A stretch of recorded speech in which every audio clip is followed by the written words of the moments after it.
Students, Assalamu alaikum. This is chemistry class for grade 9 and we are doing chapter number 5, the physical states of matter. In our previous lecture, we did the typical properties of liquid that were evaporation, vapor pressure, effect of temperature on vapor pressure, and effect of external pressure on vapor pressure.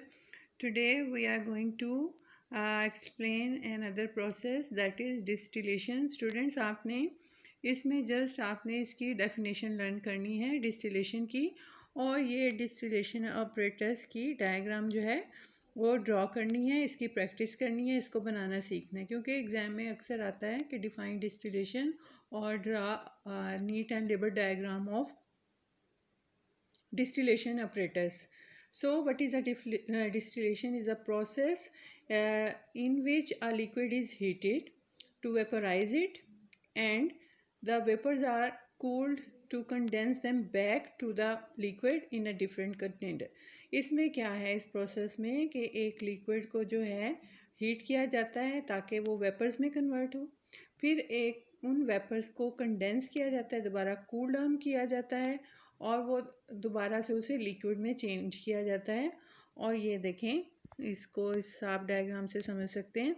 ये एक liquid को heat किया जा रहा है, ठीक है, उसमें थर्मामीटर इंसर्ट है, फिर उसे कूलेंट वाटर आउट यहाँ से एक ट्यूब से गुजारा जाता है जिसे कंडेंसर का किया जाता है। एक तरफ से ठंडा पानी अंदर की तरफ जाता है, दूसरी तरफ से बाहर जाता है, ठीक है। उससे क्या होता है, जो वेपर्स हैं दोबारा कन्वर्ट हो जाते हैं लिक्विड में, ठीक है, कंडेंस होके, फिर उन्हें दोबारा एक अलग से कंटेनर में उन्हें लिक्विड्स को कलेक्ट कर लिया जाता है। जस्ट आपने क्या करना है, सिर्फ इसकी डेफिनेशन लर्न करनी है और इसकी डायग्राम को सीखना है, ड्रॉ करना है। So distillation is a process in which a liquid is heated to vaporize it and the vapors are cooled to condense them back to the liquid in a different container. Students, ये कुछ gas और liquid से related short question answer हैं जिनके मैं आपको answer जो हैं वो भी मार्क करवा रही हूँ और ये हम कर चुके हैं।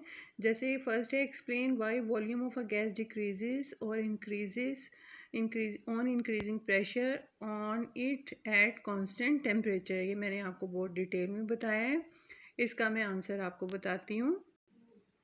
ये आप देखें, effect of on the volume of a gas by change in pressure and temperature. यहाँ से आपने वॉल्यूम में चेंज क्यों आता है, ये आप लास्ट 2 पैराग्राफ इसमें इस टॉपिक से इसको आपका आंसर मिल जाएगा। Just read it and find out the answer. Next question is, how does temperature effect vapour pressure of a liquid? This is the answer. The vapour pressure of a liquid changes, start यहाँ से करें और इसके and तक, और ये topic है vapour pressure का, और आपको ये मिलेगा effect of temperature on vapour pressure से। Next 2 questions are, water boils at 120 degree centigrade in a pressure cooker, why is evaporation a cooling process? ये हमने पहले कर लिया। और can you make water boil at 70 degree centigrade? तो इनके answers भी मैं आपको बताती हूँ।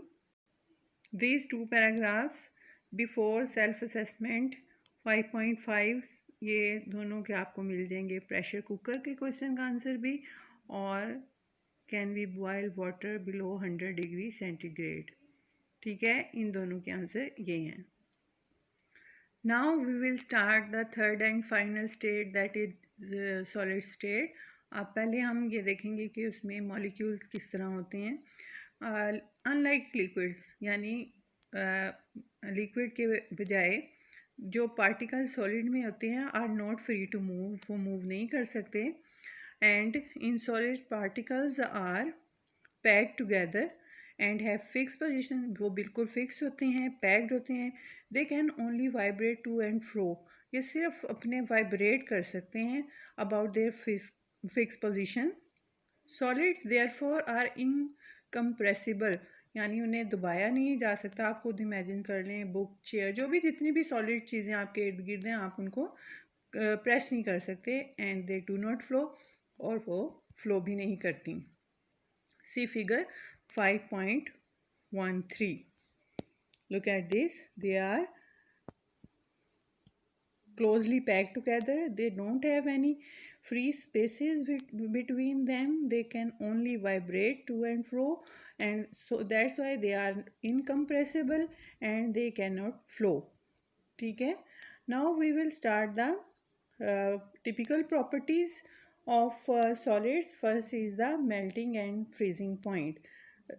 क्या होता है, पार्टिकल सॉलिड में सिर्फ वाइब्रेट करते हैं अपनी फिक्स पोजीशन पे, और position when you heat particles, जब आप हीट करते हैं सॉलिड को तो वो क्या होता है, ज़्यादा तेज़ी से वाइब्रेट करना शुरू हो जाते हैं.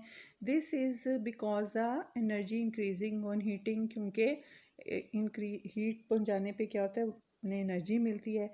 When its temperature is at a level eight which vibration of the particle become intense, तो बहुत ज़्यादा जब होती है तो पार्टिकल क्या होते हैं, अपनी जगह छोड़ना शुरू कर देते हैं और उनकी अरेंजमेंट जो है सॉलिड के अंदर टूट जाती है और सॉलिड जो है वो मेल्ट होना शुरू हो जाता है. The temperature at which the molecules turn into liquid और solid turn into liquid is called melting point.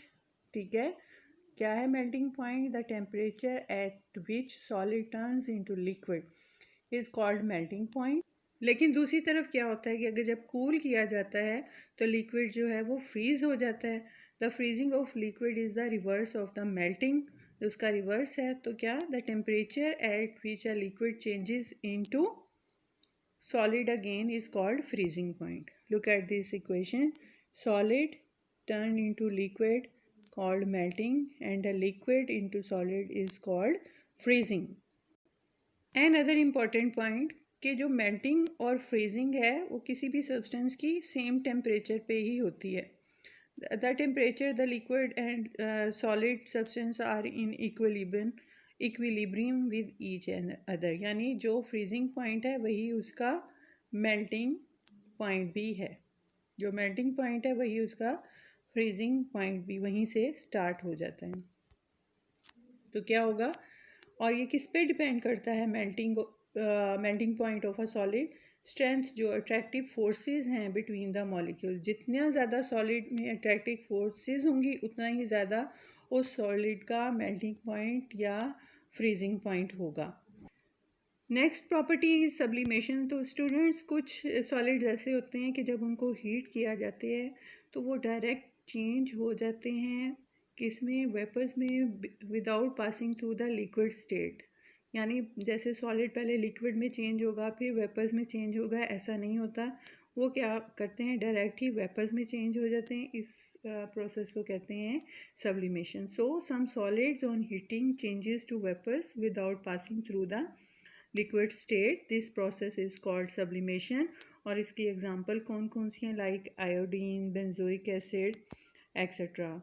अब आप ये देखें, ये किसके डार्क क्रिस्टल हैं, sublimation of violet black crystal of iodine. इसमें क्या है कि ऑब्ज़र्व करें, जो डार्क क्रिस्टल हैं आयोडीन के डिपॉजिट हो गए हैं on the under side of the glass. ये देखिए, ये एरो से शो किया हुआ है. ठीक है, नीचे डिपॉजिट हो गए हैं on the glass watch placed on the top of a beaker containing solid iodine. ठीक है, दैट इज़ बीइंग हीटेड. फिर उसे हीट किया जाता है. ठीक है, यहाँ पहले ये देखें.